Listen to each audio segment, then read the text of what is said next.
boots and shook the snow off their greatcoats. "It's Herr Ringelmann," said the burgomaster. "Well, old friend, come and drink some beer with me, and a mug for young what's-his-name, your apprentice." Karl, the apprentice, nodded his thanks and went to sit by himself in a corner. His expression was dark and gloomy. "What's the matter with young Thingamajig?" said the burgomaster. "He looks as if he swallowed a thundercloud." "Oh, I shouldn't worry," said the old clockmaker, sitting down at the table with his friends. "He's anxious about tomorrow. His apprenticeship is coming to an end, you see." "Ah, of course," said the burgomaster. It was the custom that when a clockmaker's apprentice finished his period of service, he made a new figure for the great clock of Glockenheim. "So we're to have a new piece of clockwork in the tower. Well, I look forward to seeing it tomorrow."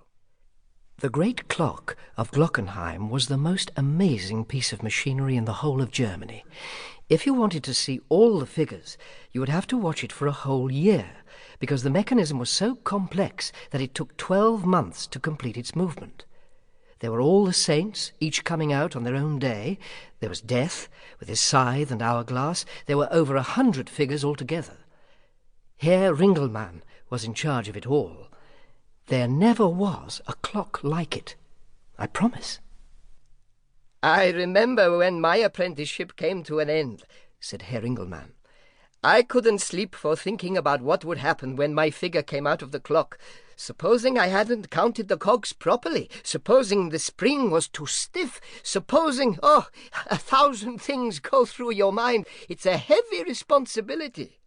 "Maybe so, but I've never seen the lad look so gloomy before," said someone else. "And he's not a cheerful fellow at the best of times."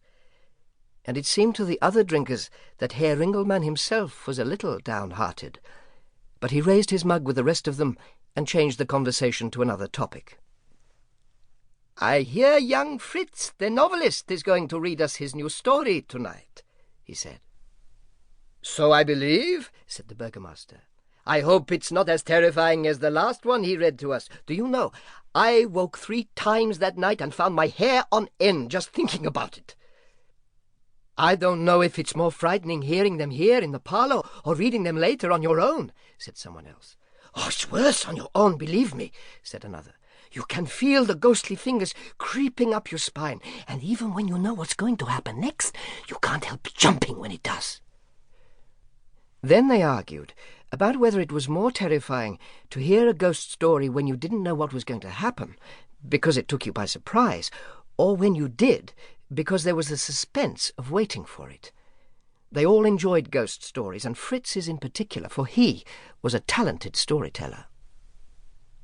The subject of their conversation, Fritz, the writer himself, was a cheerful-looking young man who had been eating his supper at the other end of the parlour.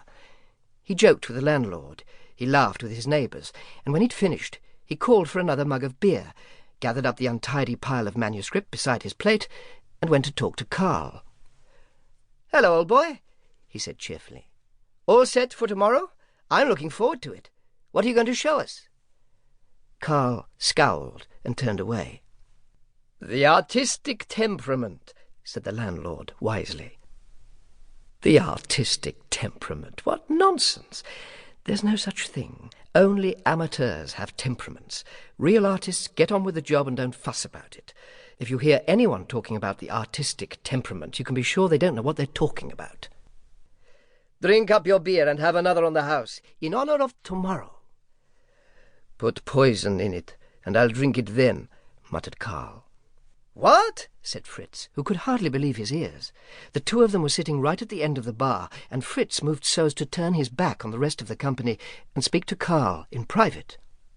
"What's the matter, old fellow?" he went on quietly. "You've been working at your masterpiece for months. Surely you're not worried about it. It can't fail." Karl looked at him with a face full of savage bitterness.